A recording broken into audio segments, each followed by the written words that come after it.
అందరికీ నమస్కారం. ఈరోజు మనం ఒక చాలా ముఖ్యమైన విషయం గురించి మాట్లాడుకుందాం. అదేంటంటే రిటైర్మెంట్ తర్వాత వచ్చే అతిపెద్ద టెన్షన్.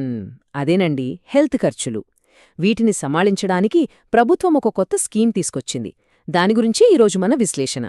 చూడండి, రిటైర్మెంట్ అంటే జీవితంలో ఒక కొత్త ఫేజ్.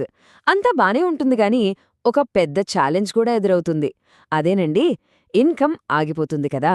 మరప్పుడు పెరిగిపోతున్న ఈ హాస్పిటల్ ఖర్చులెలా? ఇది చాలా మందిని టెన్షన్ పెట్టే విషయం. మన దేశంలో చాలా మంది పెద్దవాళ్లు వాళ్ల హెల్త్ కోసం వాళ్ల సొంత డబ్బులే ఖర్చు పెట్టాల్సొస్తోంది. దీంతో వాళ్ల సేవింగ్స్ అన్నీ కరిగిపోతున్నాయి.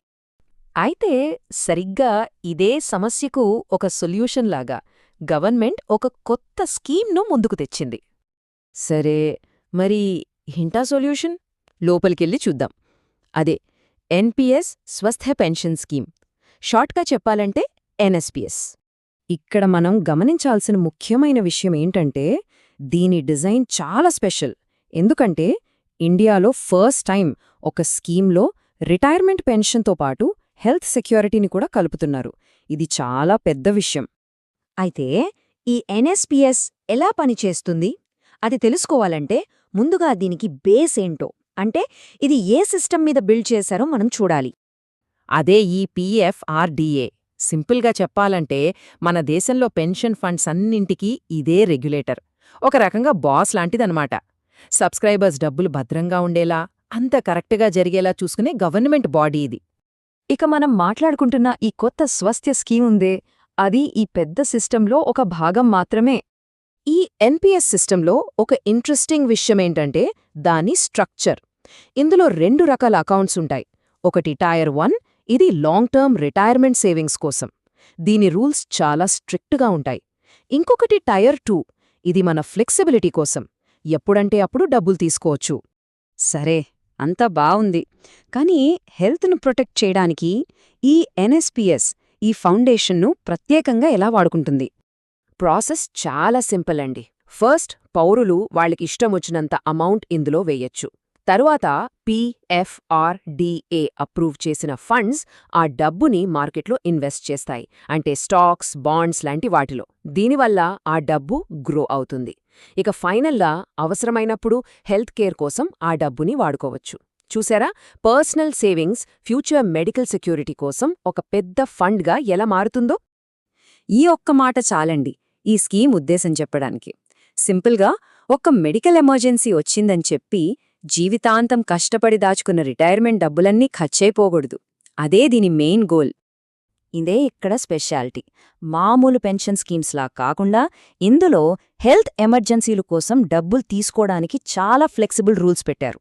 ఉదాహరణకి, ఎవరైనా వాళ్లు కట్టిన డబ్బులోంచి 25% వరకు మెడికల్ ఖర్చుల కోసం తీసుకోవచ్చు. అంతేకాదండోయే, అకౌంట్లో మినిమం 50,000 రూపాయలు మెయింటైన్ చేస్తే చాలు, ఎన్నిసార్లైనా డబ్బులు తీసుకోవచ్చు.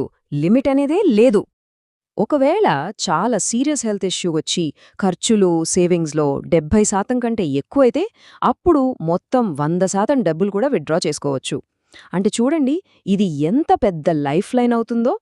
సరే, ఇప్పుడు ఇంకా కొన్ని స్పెషల్ బెనిఫిట్స్ ఏమున్నాయో చూద్దామా? దీనిలో ఒక పెద్ద ప్లస్ పాయింట్ ఏంటంటే ఇది సుదు హాస్పిటల్లో అడ్మిట్ అయితే అయ్యే ఖర్చులనే కాదు, డాక్టర్ ఫీజులు, టెస్టులు లాంటి ఓపీడీ ఖర్చులను కూడా కవర్ చేస్తుంది. చాలా హెల్త్ ఇన్సూరెన్స్ ప్లాన్స్లో ఈ ఓపీడీ కవరేజ్ ఉండదు. ఇది చాలా పెద్ద అడ్వాంటేజ్. ఇంకో అద్భుతమైన ఆప్షన్ ఏంటంటే ఈ స్కీమ్తో పాటు ఒక సూపర్ టాపప్ హెల్త్ ఇన్సూరెన్స్ ప్లాన్ను కూడా ఇంటిగ్రేట్ చేసుకోవచ్చు. అంటే చాలా తక్కువ ప్రీమియం కట్టి ఏకంగా 30 లక్షల రూపాయల వరకు హెల్త్ కవరేజ్ పొందే అవకాశముంటుంది. ఇది మామూలు విషయం కాదు.